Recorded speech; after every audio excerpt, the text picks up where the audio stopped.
Pentagon and US military officials in Europe are working with NATO members to deploy more Patriot missile systems to Ukraine and remove more of the previously suspended munitions. On Monday, Defense Secretary Pete Hegseth met with his German counterpart, its Federal Defense Minister Boris Pistorius, and discussed how to help create the conditions for ending the war in Ukraine on terms that support a lasting peace. Spokesman Sean Parnell said in a statement released today. NATO said in a release that it is now working on what it called a substantial military equipment package, including air defense systems, missiles, and munitions.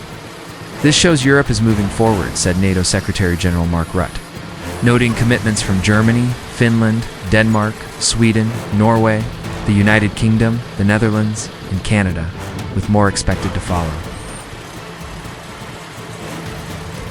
While details about the contents of the military equipment package are still unclear, two sources told NPR, Pentagon official, and a military officer from a NATO country, both not authorized to speak publicly, that NATO will assemble 17 Patriot missile systems to further protect Ukraine from Russian drone and missile attacks.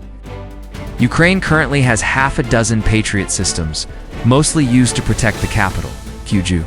There is no word yet on when the additional systems will arrive. President Trump said in a meeting with Rutte that NATO will procure its own Patriot systems and then purchase additional ones from the US. There are wealthy countries that buy the best equipment in the world. We have the best equipment in the world, Trump said on Monday. We make equipment that is second to none. Meanwhile, another NATO official not authorized to speak publicly about the state of military aid said that U.S. arms shipments temporarily halted by the Pentagon are now flowing to Ukraine from Poland.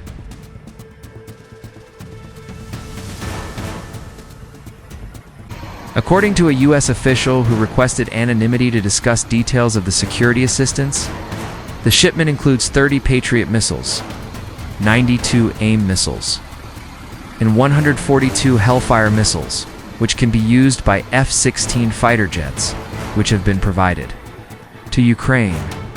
Also included are nearly 9,000 howitzer artillery shells, more than 250 GMLRs, a precision-guided rocket, meaning it has a high degree of accuracy.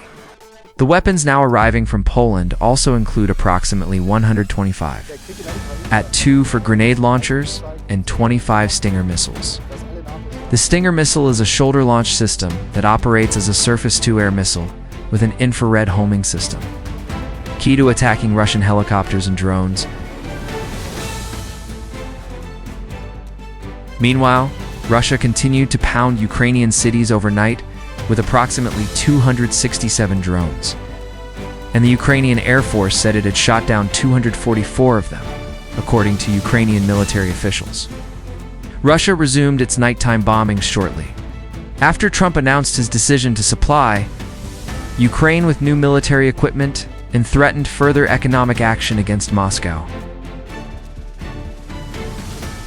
Meanwhile, Russian Defense Ministry stated that its forces had shot down at least 70 Ukrainian drones since Tuesday morning.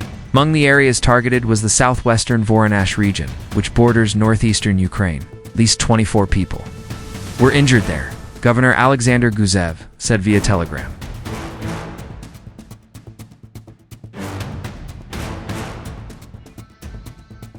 Kremlin spokesman Dmitry Peskov said on Tuesday that Russian President Vladimir Putin would make a decision on how to respond to Trump. The U.S. president's statements are very serious, Peskov told reporters at his daily press briefing. Some of them were addressed personally to President Putin. We obviously need time to analyze what was said in Washington.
not free to engage.